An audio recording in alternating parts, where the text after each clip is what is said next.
Olá, uma boa tarde a todos, sejam todos bem-vindos. Eu sou Nádia Bento, eu sou Head das feiras do Núcleo de Life Science da Nuremberg MES do Brasil, então sou responsável pelas FCS Farma, Cosmetic e Analítica, e dou uma boa-vinda a todos vocês na tarde de hoje. Esse é o primeiro de uma série de webinars que o evento WNTC preparou. We Need to Talk About Cannabis. Esse é um evento que acontece no dia 8 de outubro, das 8 da manhã às e vem com o seguinte propósito de discutir a cannabis medicinal, cases, oportunidades e como desmistificar é importante. Um evento que está sendo preparado com grandes feras para debater, para trazer esse tema para vocês, e nós preparamos um warm-up desse evento. Então, são 3 séries de webinars. O primeiro começa no dia de hoje, em que nós vamos discutir diversos temas, passando pelos estudos de pesquisas científicas, os debates dentro do legislativo e o que foi essa trajetória do ilegal até o essencial.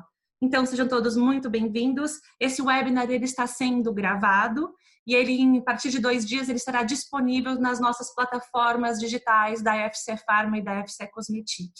Gostaria de avisar a todos que aqui no campo tem um chat em que vocês podem colocar seus comentários e uma aba de Q&A.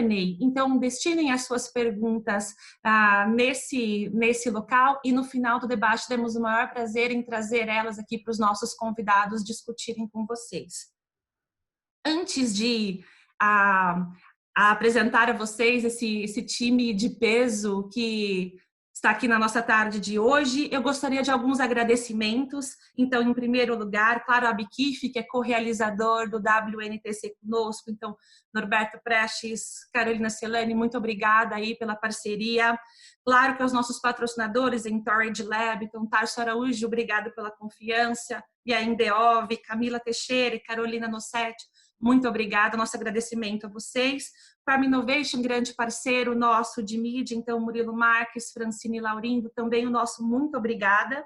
E claro, o The Green Hub, grande parceiro, Marcelo Greco, muito obrigada também pela parceria de sempre.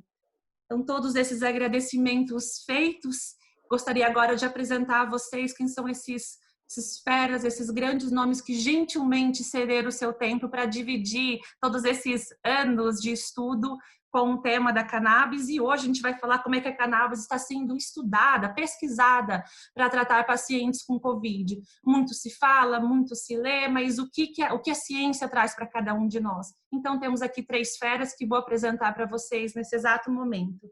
Começo pela Marília Zaluar, que é professora, doutora em Ciências Biológicas pela Federal do Rio de Janeiro, professora associada também da UFRJ e pesquisadora no Instituto DOR. Ela tem experiência na área de farmacologia molecular, com ênfase em neurofarmacologia e canabinoides. Marília, que prazer ter você aqui na tarde de hoje. Obrigada. Obrigada. Boa tarde a todos, agradeço o convite. Compondo aqui o debate, o Dr. Pedro Pierro. Pedro, muito obrigada. Pedro, ele é neurocirurgião funcional com especialidade em dor. Atualmente é um dos principais estudiosos sobre a cannabis para uso medicinal. E ele já prescreve há mais de 6 anos. Então, Pedro, que prazer imenso ter você na tarde de hoje. Muito obrigada e seja bem-vindo. Eu que agradeço o convite, a oportunidade de rever aí meus amigos, a Marília e o Ricardo. Fico muito feliz em estar participando do evento. Obrigado pelo convite. Nós que agradecemos. E claro, nosso querido Ricardo Horiuchi, especialista em inovação da Clarivate. Ricardo, ele é MBA em Ciências, Tecnologia e Inovação pela FIA em São Paulo e pelo Bentley University em Boston. Desde 2005, ele se dedica às atividades relacionadas à pesquisa e desenvolvimento, na busca de vantagem competitiva através de metodologias de prospecção e mapeamento tecnológico. Ricardo, que gentilmente aceitou a tarefa de ser o moderador desse debate. Então, Ricardo, muito obrigada pela participação. Fique aqui com as suas boas-vindas e a fala é toda sua. Um ótimo debate a todos nós. Obrigado, Nádia. Obrigado a todos. Bem, sejam bem-vindos todos os participantes. Bem, estou com a incumbência de moderar, mas tentar colocar aqui, na verdade, simplesmente guiar, né? Puxar alguns ganchos aqui interessantes, porque quem consegue realmente trazer informação de peso e tal, e muito interessante, justamente Marília e Pedro, que tem essa ampla experiência. E alguns pontos interessantes que a gente vamos tentar fazer esse painel que seja bem interativo, bem legal, né? E muito aberto. Então, eu convido a todos realmente a mandarem perguntas, participarem, porque é um momento interessante de a gente conseguir enxergar sob diversas perspectivas, né? A gente tem a Marília, com essa experiência acadêmica como pesquisadora muito forte, e aí a gente tem na outra ponta, a gente tem o Pedro, né? Um médico que prescreve, entende os benefícios também, mas tudo fruto baseado em uma pesquisa que vem sendo tratada, né, por muitos anos. Então, acho que agora, nesse primeiro momento, escutar um pouco agora, acho que, Marília, queria falar para você, comentar um pouco sobre como que você enxerga, né, todo esse tema relacionado com o uso de CBD, né, do canabidiol, que a gente escuta muito, que passou por todo esse processo histórico, né, que a gente vê há muitos anos, passando por um processo que tinha uma certa imagem, às vezes até negativa, por desconhecimento, mas a gente vê por um processo de transformação, né? Um processo de transformação, chegando à regulamentação em diversos países e chegando, no final, ao uso como um tratamento efetivo para diversos alvos terapêuticos, né? Então, queria escutar agora você, por favor, né? E depois a gente pincela alguns pontos para depois escutar também o Pedro para a gente conseguir começar a nossa dinâmica aqui, nossas conversas. Obrigada, Ricardo. Obrigada, Nádia. Antes eu fiquei pensando muito sobre, né, a conversa que a gente teve prévia, e uma das coisas que me frustra muito é a questão da proibição, que eu fico pensando quanto que a gente já podia saber mais sobre o sistema canabinoide ou sobre os medicamentos, eventuais medicamentos à base da cannabis, se não fosse essa proibição, né? A gente poderia saber tanto mais. Isso é realmente uma pena, porque o sistema endocannabinoide que eu já estudo há 20 anos praticamente, é riquíssimo, oferece várias oportunidades terapêuticas e, no entanto, é muito difícil pesquisar sobre isso, como eu vou pontuar numa apresentação aqui. Tá? Então, eu queria só lembrar esse aspecto. Realmente é uma pena que a gente não possa ter avançado mais, né? E que certamente isso contribuiria agora, nesse momento que a gente está vivendo da pandemia, né? A gente poderia já ter, eventualmente, coisas para testar efetivamente como medicamentos. Eu preparei uma apresentação para nortear a nossa conversa, que eu vou compartilhar aqui nesse momento. Então, o que eu me preparei para falar um pouquinho obviamente, não há nada concreto em termos de como a cannabis pode ser usada, ou como o CBD pode ser usado para tratar a Covid-19, mas o que a gente poderia esperar sobre isso, né? O que tem aí no nosso horizonte?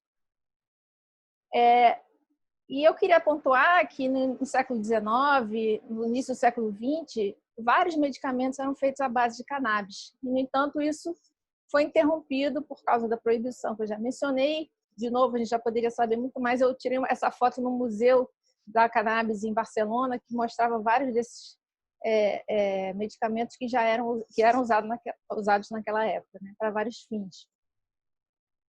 Bom, em relação especificamente à Covid-19, esse aqui é só um outline do que eu preparei para falar, já alguns artigos que tem disponíveis, pesquisas que estão em andamento e alguns pontos de interesse, sabendo que a gente já sabe sobre o sistema canabinoide, das ações da cannabis, o que a gente pode esperar em termos de eventuais pontos, né, da doença, da Covid-19, em que a cannabis poderia ser útil.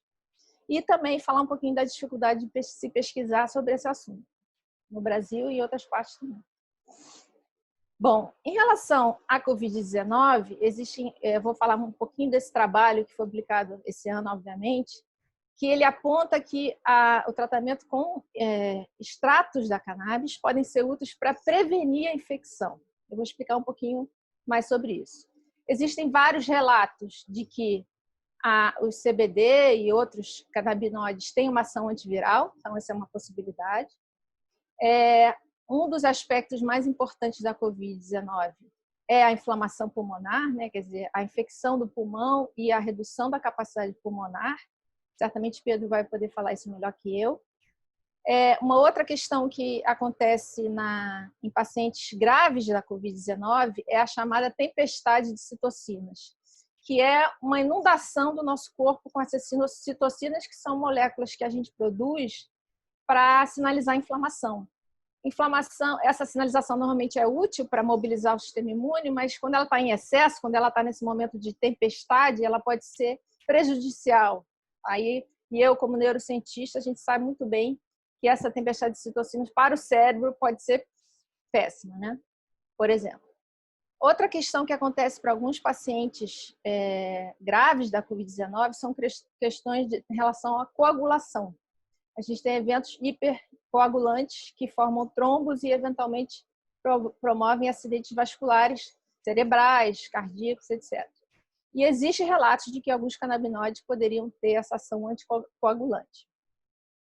E, por fim, não menos importante, a gente pode pensar que, especialmente o CBD, que é mais estudado nesse aspecto, ele pode ser usado para tratar ou até mesmo prevenir ou remediar doenças mentais decorrentes da pandemia. A gente está vendo, tem relatos já sobre isso, desde que a pandemia se instalou, e as quarentenas, e os lockdowns, e tudo isso tem um impacto na saúde mental bem importante, e que a gente deveria buscar maneiras de evitar esse impacto ou reduzir o melhor possível, e os canabinoides são uma possibilidade também em relação a isso.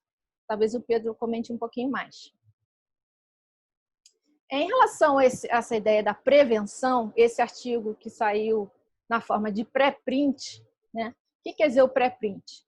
Então, normalmente, quando a gente tem um artigo científico, que é você tem que fazer todos os experimentos, você tem que avaliar todos os dados, você tem que analisar esses dados em luz do que se já sabia, especular, discutir a importância, etc. É um trabalho bem longo.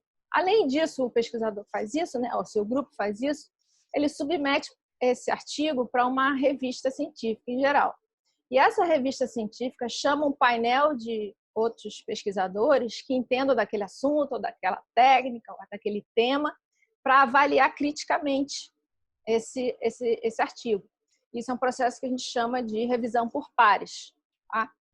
Então, o pré-print, que é esse exemplo que eu vou mostrar agora, ele não passou por essa revisão dos pares, né? Que é super importante, porque são essas pessoas que entendem do assunto, que conhecem do tema, que conhecem as técnicas, que vão poder avaliar melhor que ninguém se aquilo está certo. Esses dados foram baseados nesses resultados, se pode realmente concluir isso a partir desses resultados, esse tipo de coisa. Mas, enfim, esse artigo foi muito interessante. Está aí a referência embaixo. E o que eles fizeram? Eles pegaram amostras de tecidos reconstruídos humanos, não vou entrar em muito detalhe. Eles trataram com agente inflamatório, que promove inflamação desses tecidos para causar uma reação. E aí eles trataram com extratos de cannabis, esses tecidos. E aí foram ver o readout, né, quer dizer, a leitura final dessa análise, foi a expressão de uma proteína chamada, está escrito ACE2, que é do inglês, mas em português é ECA2, tem esse nomezinho engraçado, que é importante porque ela é o receptor principal de entrada do vírus na célula. Então, a gente sabe que o vírus, para entrar e infectar uma célula, tem que ser reconhecido por essa célula. Isso é uma coisa muito intuitiva, né? Então, ao se conectar a essa ACE2 ou ECA2, o vírus é capaz de infectar a célula. Então, se a gente tem menos desse receptor na membrana da célula, o vírus não entra tanto. Essa que é a ideia. E eu vou só mostrar um exemplo de uns resultados desse artigo, que mostra que a gente está vendo na ordenada, né, a expressão desse receptor ECA2, e cada númerozinho desse é um extrato diferente. Esses que tem um asterisco em cima estão mostrando justamente a redução da expressão dessa ECA2, o que sugere que esses tecidos tratados com esses extratos reduzem a expressão dessa ECA2, logo reduziriam a infecção. Então, se eu puder tratar alguém, essa seria a especulação. Obviamente que isso a gente necessita de muitos mais estudos para chegar a essa conclusão definitiva. A especulação seria, se eu fizer um tratamento preventivo usando extratos de cannabis, determinados extratos, eu posso reduzir a minha chance de infecção. Essa seria a leitura. Esse artigo, como eu falei, tem falhas, ele não foi examinado por pares, mas lança uma ideia interessante, que vale a pena a gente contemplar. Tá? Então, esse outro trabalho faz um um apanhado de possíveis ações do canabidiol, que está mostrado aqui em cima, o desenho dele. Ele menciona essa questão do receptor de ECA2 ao centro, que pode ser diminuída a sua expressão.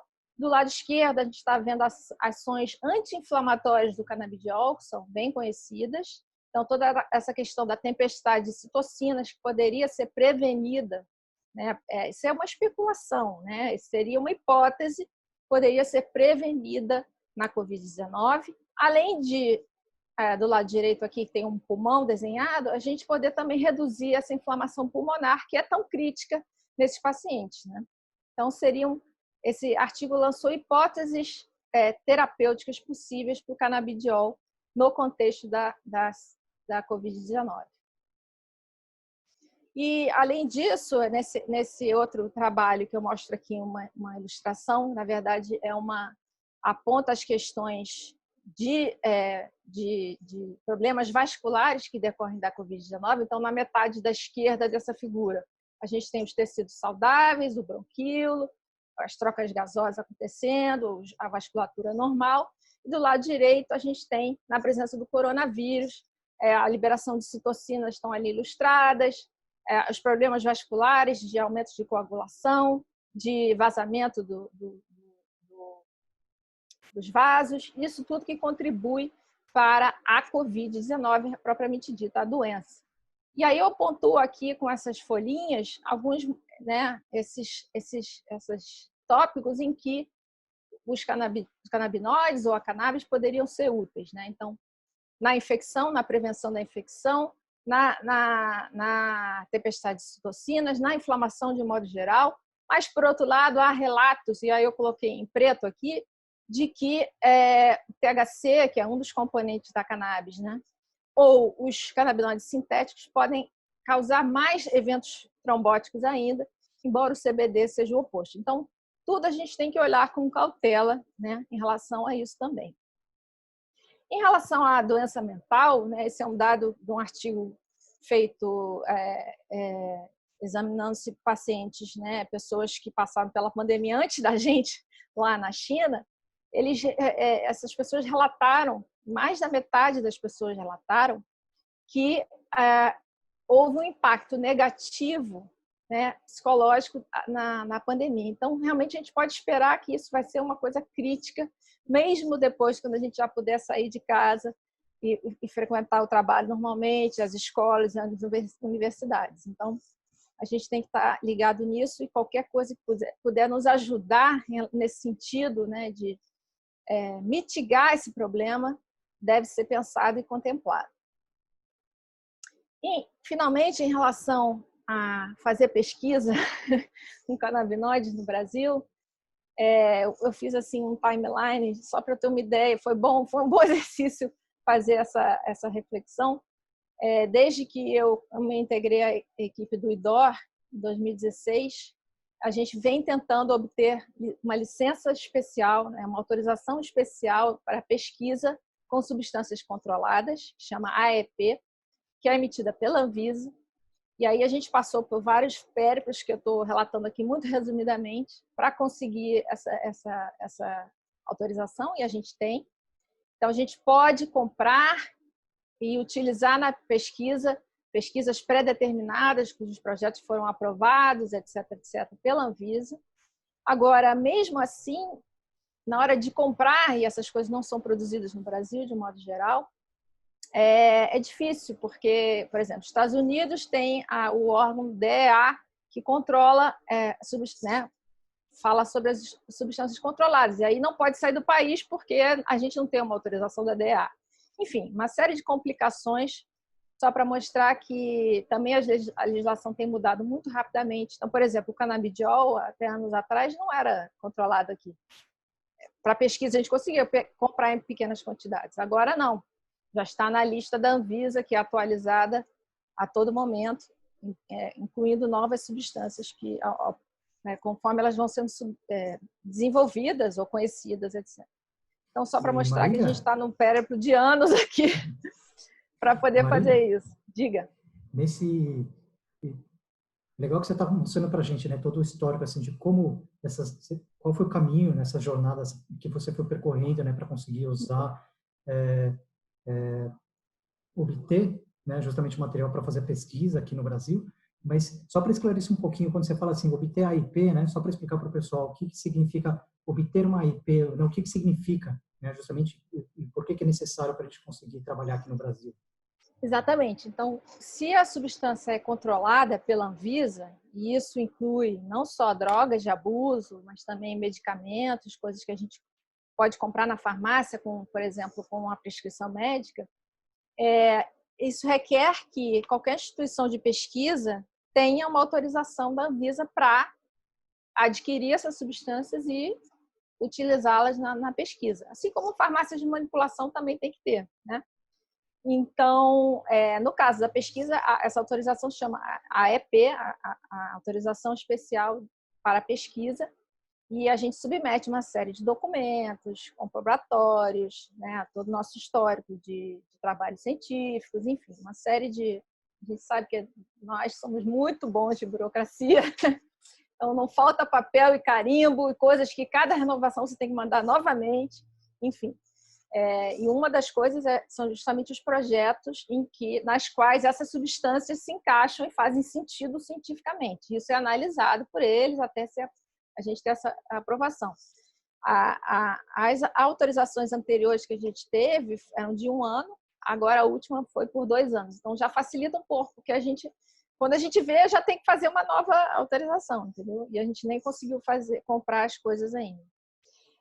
Eu incluí mais um slide, que talvez seja fora daquela lista, que eu fiz uma pesquisa rápida ontem em relação aos ensaios clínicos relacionados à Covid. Então, tem uma plataforma que centraliza todos os ensaios clínicos, que chama, esse nome está aí, clinicaltrials.gov.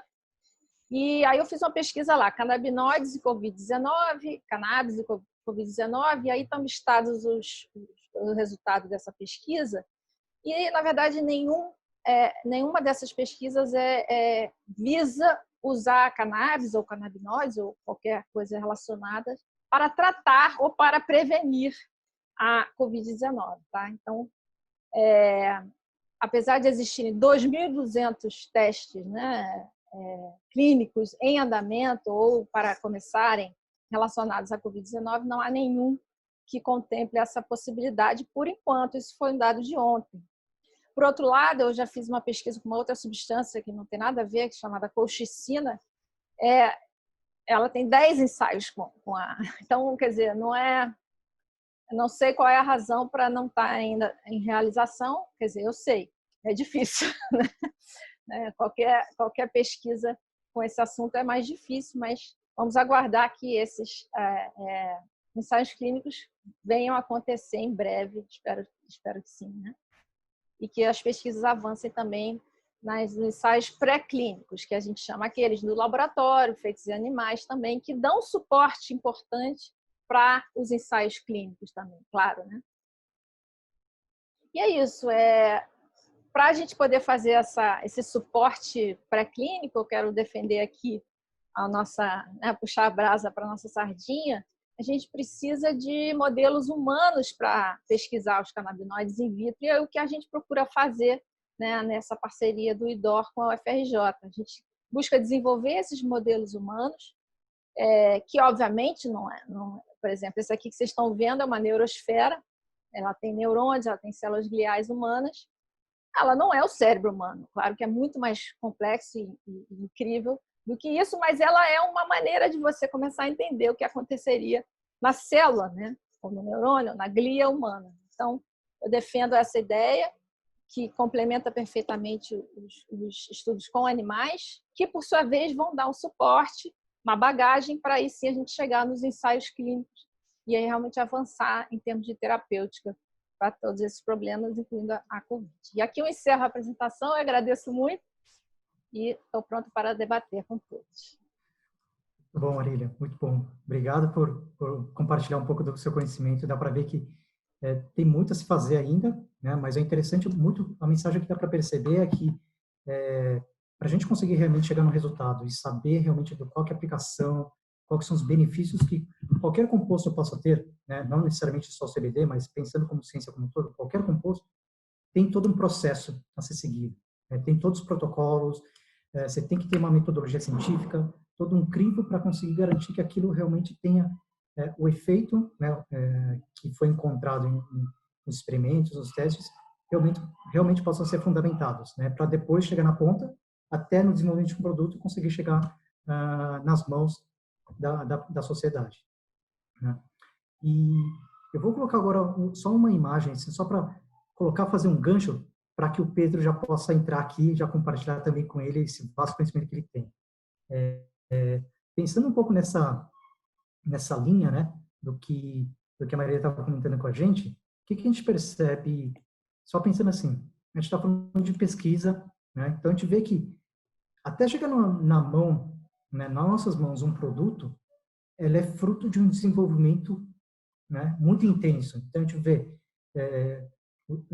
pesquisadores, né, como a Marília, estudando a fundo, entendendo cada mecanismo, como funciona, cada peculiaridade. Isso, né, por isso que a gente está e a gente vai vendo os artigos sendo publicados, as informações sendo publicadas nos congressos, etc. E depois a gente acaba às vezes tendo essa evolução quando a gente chega, quando empresas começam a participar também, né, e começam a proteger essas tecnologias, podem passar, por exemplo, com proteção da informação de patentes, a gente vê isso muito na indústria farmacêutica também, né, vários outros segmentos também.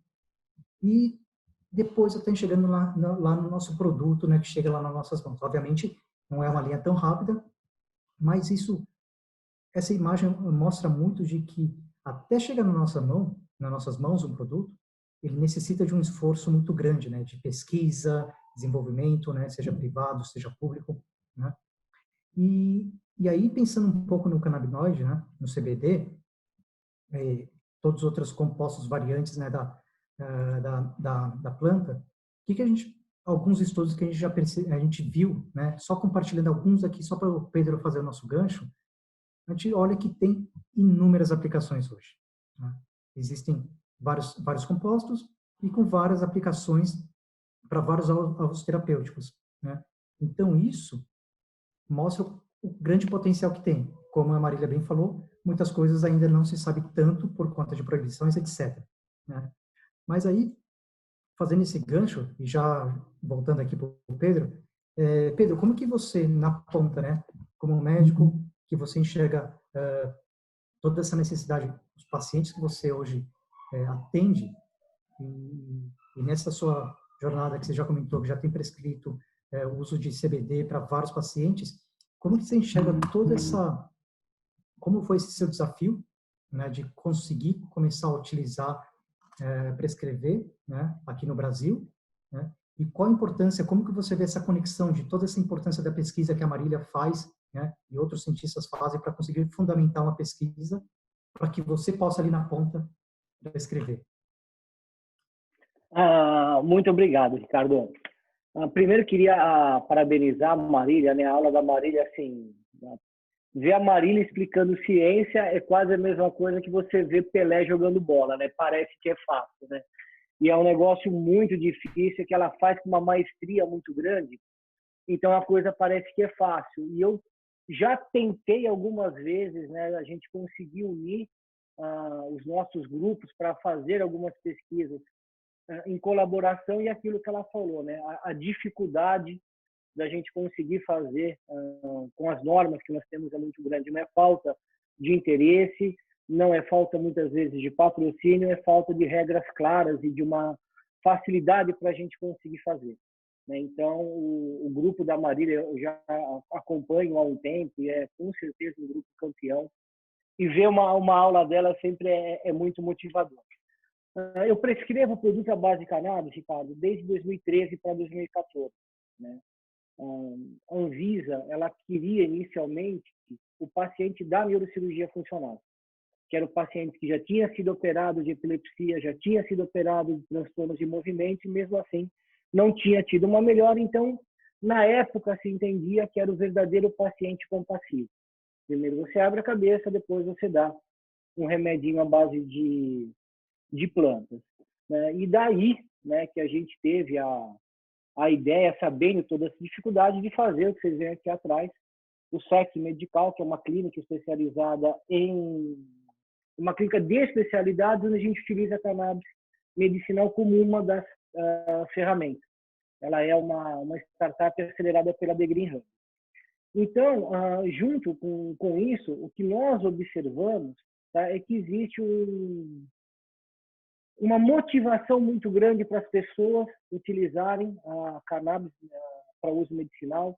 Você vê na mídia, você vê toda hora isso sendo demonstrado, mas não temos acesso, muitas vezes, a essa medicação. A gente tem uma dificuldade de acesso. Então, como a Marília mostrou, a potencialidade do uso da cannabis medicinal dentro da COVID, ela parte desde o tratamento com a redução da cascata inflamatória pulmonar, da tempestade de citocinas.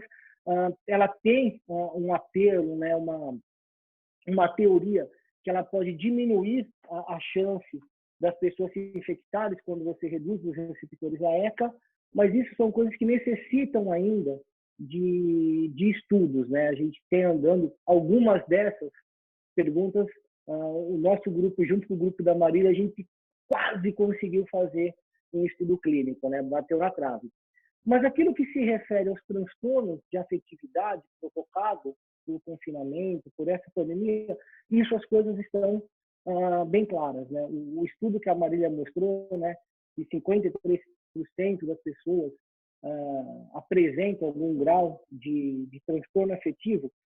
Tem um estudo que foi feito agora com os profissionais de saúde da China, em março, com mais de 1.000 profissionais, que mostra que metade deles apresentaram sintomas de depressão, né, 44,6% de ansiedade, 34% relacionados à insônia e 71,5% com algum grau de sofrimento. Esse estudo foi publicado na JAMA, agora em março. E para essas patologias, vamos falar assim, para isso a gente já tem evidências robustas de que os canabinoides eles podem realmente estar ajudando, né?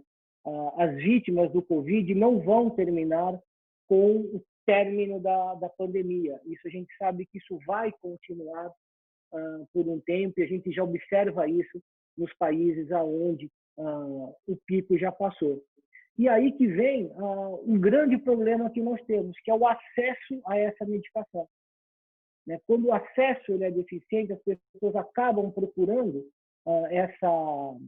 essa medicação ou esse produto no mercado negro, aonde você não tem produtos reconhecidos, produtos com sua eficácia e sua segurança, feito estudos que comprovem isso.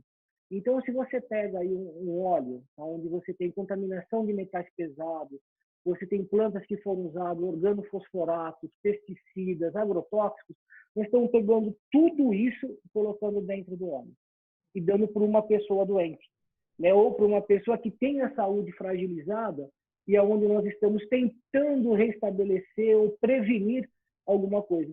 Então, é muito difícil a gente achar um meio termo. Existem evidências que precisam ser melhores explicadas e melhores estudadas sobre prevenção e tratamento de Covid em relação aos canabinoides.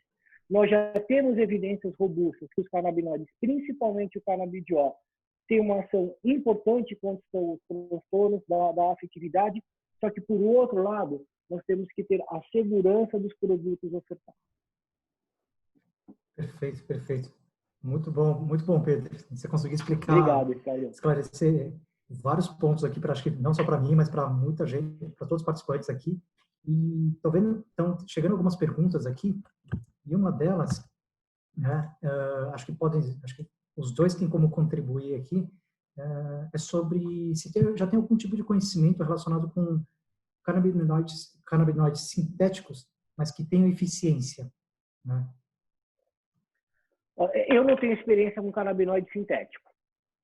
Tá? O que eu utilizo são os canabinoides, os fitofármacos, vamos chamar assim, que é o que a gente tem à disponibilidade. Tá? Mas eu compactuo com aquilo que a Marília falou, que existem algumas evidências que talvez os canabinoides sintéticos eles aumentam os eventos trombóticos, mas eu não sei te dizer se são todos, como é que seria isso. Eu não tenho experiência com canabinoides sintéticos, então eu não saberia te responder isso, Ricardo. Marília, você sabe falar alguma coisa a esse respeito? Posso falar, bom, em relação aos sintéticos, por exemplo, THC sempre foi controlado, né? Então, se a gente quiser fazer pesquisa lá no laboratório, na celulinha e tal, com algo similar ao THC, a gente tinha que usar um sintético que não estava na lista da Anvisa até alguns anos atrás.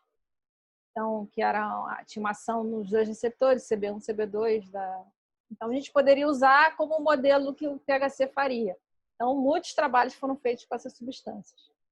Então, existem vários. Agora, do ponto de vista de droga de abuso, aí é outra questão, porque eles são extremamente potentes, né? E dissociados da questão do extrato ou da planta, etc., eles vão vir, você pode utilizar numa quantidade muito maior, né? Então, aí aparecem efeitos que são realmente graves e deletérios, entre eles essa questão da coagulação. Então, a planta, embora ela tenha mudado ao longo dos anos, enfim, as plantas, né, produzidas hoje em dia têm um teor de THC muito maior do que há 40, 50 anos atrás, isso é um problema, etc, etc.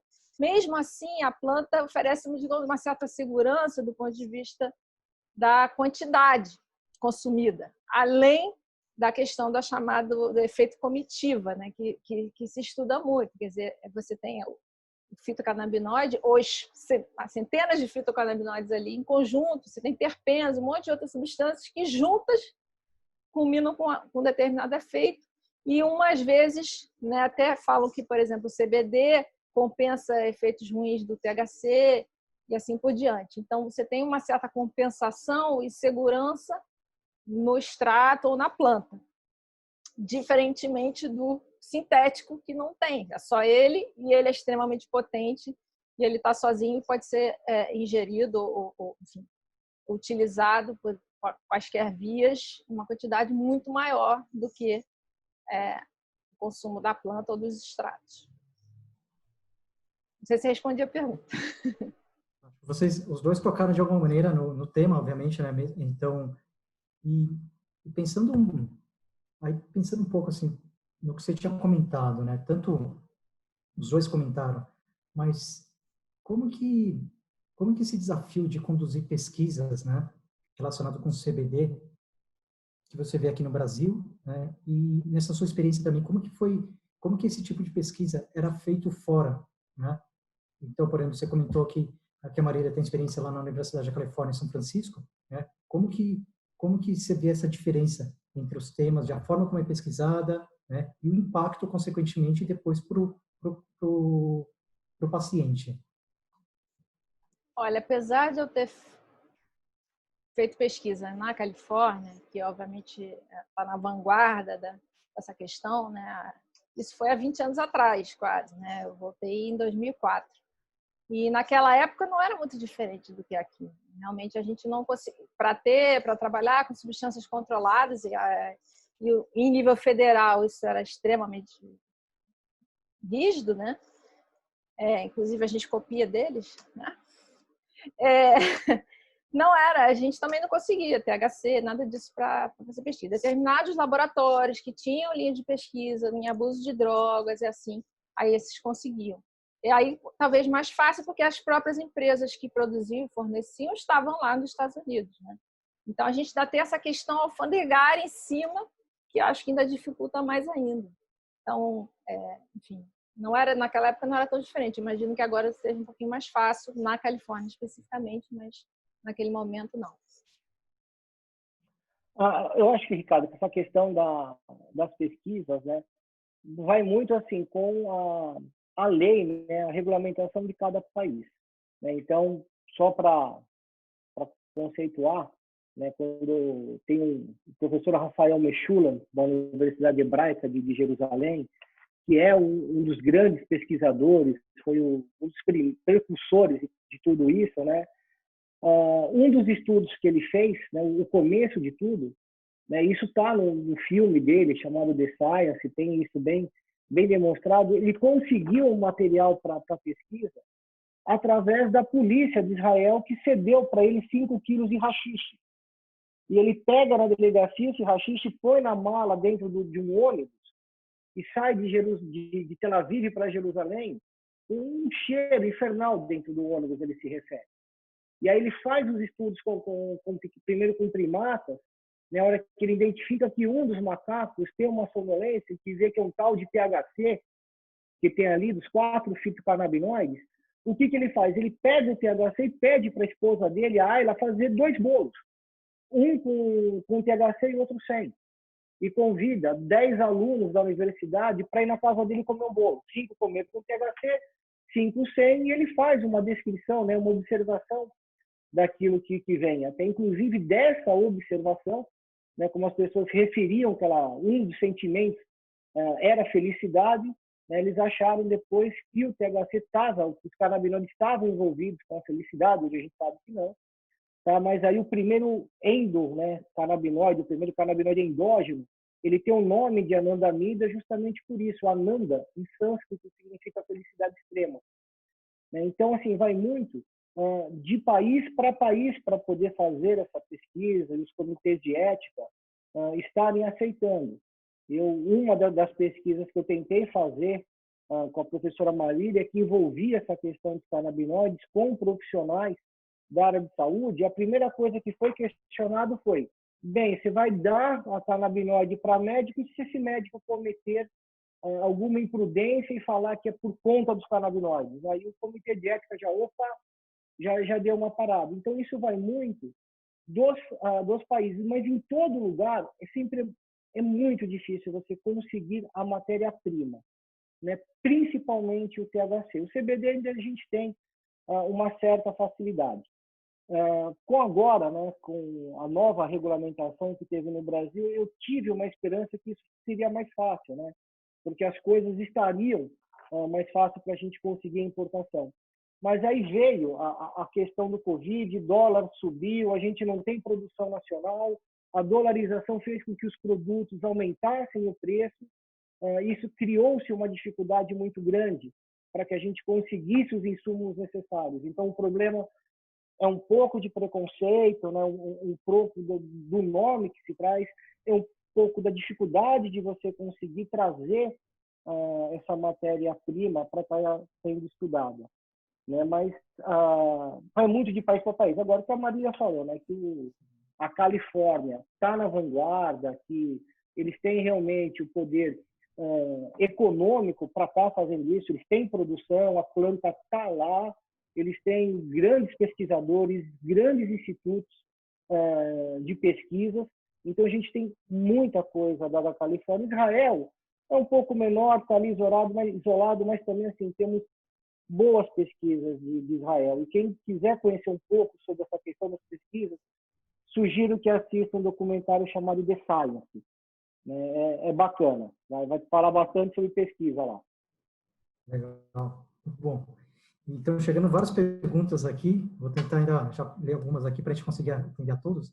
Então, uma das perguntas que eles estão querendo saber, assim, como que vocês enxergam? Já o Pedro acabou tocando já um pouco nesse assunto, né? Mas em relação à normativa da Anvisa sobre os produtos de cannabis, né, para fins medicinais, né? Como que vocês enxergam, né, essa normativa e se ela realmente pode permitir aumentar o acesso a produtos, né? Acho que o Pedro comentou um pouco, não sei se a Marília também tem algo a complementar nesse sentido. Eu não confesso que eu não sou muito, não acompanho assim essas novas legislações, é muita coisa. Certo, Mas então, assim, eu tenho assistido debates e tal. A minha impressão é que tudo que está sendo feito busca beneficiar grandes corporações que queiram vender medicamentos com essa base. E pior, que a gente não produza. Isso eu acho lamentável. Tem uma coisa que nós poderíamos fazer muito bem, é produzir a planta, entendeu? E aí obter as substâncias dessas plantas. E a gente vai ter que importar esses insumos, sabe? Isso realmente me parece não muito inteligente, né? Se a gente fosse pensar no Brasil, um país conhecido pela sua produção agrícola, não seria óbvio produzir isso também, né? A gente teria essa capacidade. E certamente nós somos um mercado muito interessante, uma federação mesmo que tamanho de 200 milhões de pessoas. Então, eu entendo o interesse comparativo, eu acho que eu sou otimista que isso possa trazer benefícios para muita gente, mas eu acho que as pessoas que querem produzir, as famílias que precisam, as pequenas cooperativas também tinham que ter espaço. Essa é a minha análise, confesso, não muito aprofundada sobre o tema. Certamente o Pedro tem muito melhor, pode falar sobre isso muito melhor que eu. Não sei se muito melhor, Marília, mas eu consigo dar uma contribuída com alguma coisa a mais. Né? Se existir uma palavra, né, para a gente sintetizar essa questão, a palavra seria jabuticaba. Né? Realmente o Brasil é o país da jabuticaba, tá? Porque a gente tem um produto que não pode ser chamado de remédio, tem que chamar de produto, nem medicamento, ele é um produto. Esse produto que não é um remédio é vendido na farmácia com receita controlada. E aí ele é dividido em duas categorias. Até 0,2 de THC, receita do tipo B, que é a receita azul, igual de benzodiazepina, Lexotan, Rivotril. Acima de 0,2, esse produto é vendido na farmácia com receita do tipo A, que é a receita amarela, que é a receita de morfina, de Ritalina, metadona. Então, assim, não pode ser chamado de medicamento, mas é vendido na farmácia com receita controlada. Essa é a nossa nova RDC. Só que essa nova RDC que traz tudo isso, ela já existia, porque antes dela existir, nós já tínhamos na farmácia para ser vendido um remédio, que é o Mevatil, que nos estados fora do país é conhecido como Sativex, que é para espasmos da esclerose múltipla, né? Fugiu o termo agora, mas é uma medicação utilizada para espasticidade. Isso já tinha antes da RDC. Né? Então, assim, você colocar o produto na farmácia não garante o acesso. Tá? Você, ficou mais rápido? Ficou. Só que a partir do momento que a Anvisa ela tira a obrigatoriedade do uso compassivo, que você tem que fazer um relatório para importação e deixa só a receita, já ficou tudo mais rápido. Hoje, uma liberação da Anvisa, que antes levava 3 meses, hoje leva 1 semana, 10 dias. Tá? O nosso grande gargalo do acesso é o preço. É um remédio caro, entendeu? E isso acontece porque nós não temos uma produção nacional. E quando se fala em produção, é a mesma coisa que se falar em pesquisa. A impressão que eu tenho é que se eu for pesquisar sobre plutônio ou qualquer outro material radioativo, talvez seja mais fácil do que eu pesquisar sobre cannabis no Brasil. E quando se fala de cultivo, entendeu? O cultivo que estava sendo proposto era um bunker, entendeu? Era tudo indoor, com luz artificial, com ventilação artificial num país, entendeu? Que é o celeiro agrícola do mundo, que a gente pode ter alavancar a nossa economia com a produção. Ninguém planta melhor do que nós. E não é de hoje, não. Entendeu? Desde 1500, quando chegaram as caravelas no Brasil com o tecido das velas eram de cânhamo, né? Então a maconha chegou no Brasil em 1500, né? Quando se chega os portugueses no Brasil, já tem a primeira carta dizendo: o que planta nessa terra aqui tudo se dá, entendeu? E inclusive a cannabis. Só que querem colocar como se fosse Angra 4, né? Vamos fazer Angra 4 para a produção de cannabis. O preço não dá. Então, isso dificulta o acesso. E sabe quem ganha com isso? Ganha com isso o traficante, o mercado informal, o cara que pega a cannabis da biqueira, como falam, entendeu? E usa para fazer remédio. Nós estamos dando para a criança achando que estamos fazendo bem. Porque a gente não briga pelo acesso. Colocar o remédio na farmácia não garante o acesso das pessoas. Desculpem, acho que me empolguei. É bom escutar e ver como que você enxerga isso e ainda mais porque como você está realmente, vocês dois são muito bem inseridos, né, com o tema e tal, então eu acho que isso é importante até para divulgar, para começar, para esclarecer, né, para os participantes. Tem algumas outras perguntas aqui. Tem uma pergunta relacionada quanto aos vaniloides do TRPV1, né? Se existe algum tipo de estudo, né, no combate para a Covid-19. Eu acho que me perdi um pouco na pergunta. Eu reproduzir aqui o que estão falando assim, quanto aos vaniloides do TRPV1, se existe algum estudo no combate para a Covid-19. Vamos só tirar a palavra Covid da pergunta, né? Se a gente for falar, será que a Maria está falando dos receptores vaniloides? Será que é isso? Sim, provavelmente os receptores. Se for dos receptores vaniloides, tem uma atuação muito importante pelos canabinoides, principalmente pelo CBD, mas isso envolve a questão de dor, né? A questão analgésica do canabidiol. Eu não sei se é isso. Eu não consegui linkar o Covid com isso, tá? Eu não entendi a pergunta, mas se for relacionado... Sem problema. Qualquer coisa a gente pode... Para quem mandou a pergunta aqui... Eu quero saber quem foi essa pergunta, porque o TRPV1 é um dos meus receptores mais queridos. Pode ser que a gente possa... Eu adorei ouvir. A gente pega aqui a pergunta do Alex, a gente pode até conversar depois. Eu já sei quem é esse Alex. Eu já sei quem é.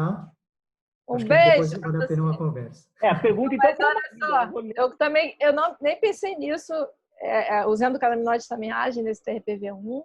Ele é mais conhecido realmente para dor, né, com ação na dor, mas não é unicamente. Então, é muito bom ouvir essa pergunta e bom, não sei a resposta, mas às vezes dizem que é melhor só as perguntas do que as respostas. Né? As perguntas é que fazem o mundo mudar. Então, assim, vou pensar nesse assunto. Vou pesquisar. Perfeito. Já valeu a pena, já valeu para dar um estalo. Falei assim, poxa, vamos ver aqui esse tema. Tem uma outra aqui, pensando na experiência de vocês, né? Como que, pensando em tratamento com CBD, se existe algum tipo de padrão de concentração, né? CBD, THC, definido para cada patologia? Assim, a gente tem patologias que a gente precisa mais de um determinado canabinoide do que outro. Por exemplo, né? Quando você fala a respeito de ansiedade, o canabidiol ele é muito mais ansiolítico do que o THC. O THC, inclusive, ele pode ser ansiogênico. Ele pode, dependendo da concentração, provocar mais ansiedade do que diminuir a ansiedade. Quando a gente pensa, por exemplo, na síndrome de Tourette, né, que é uma doença neurológica que tem espasmos, né, movimentações involuntárias e também sons inapropriados, é especificamente THC. Se a gente vai pensar em enxaqueca, é CBD. Só que, assim, para cada doença existem os canabinoides mais importantes, mas às vezes você, por exemplo, o receptor CB1, que é o receptor, Marília, se eu me enganar alguma coisa, você corrige aqui, hein? O receptor CB1, ele tem uma afinidade 100 vezes maior com o THC do que com o CBD. Então, se eu tiver para ele os dois, CBD e THC, ele vai preferir 100 vezes mais o THC do que o CBD. Então, muitas vezes eu tendo, mesmo para aquela doença, o THC não é o canabinoide mais importante, você ter um pouco de THC, você consegue balancear um pouco e aumentar talvez a meia-vida dessa medicação. Então, isso vai depender se a pessoa toma outro tipo de medicação, né, que vai envolver na minha vida dos canabinoides, alguma coisa relacionada, se procura no P450.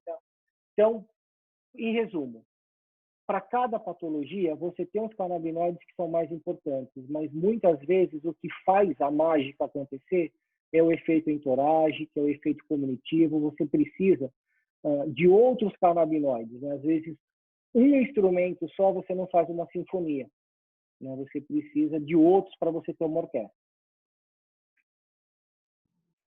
Eu reforço o que o Pedro falou, realmente depende da doença, da patologia. Inclusive, nesse estudo que eu mostrei, né, só mostrei um resultado da expressão da ECA2, foram vários extratos, cada um tinha uma proporção diferente, inclusive alguns eles pontuaram, esse aqui tem menos de 0,3% no Canadá, acho que é essa o limite, né, para mudar a legislação, aqui é 0,2%.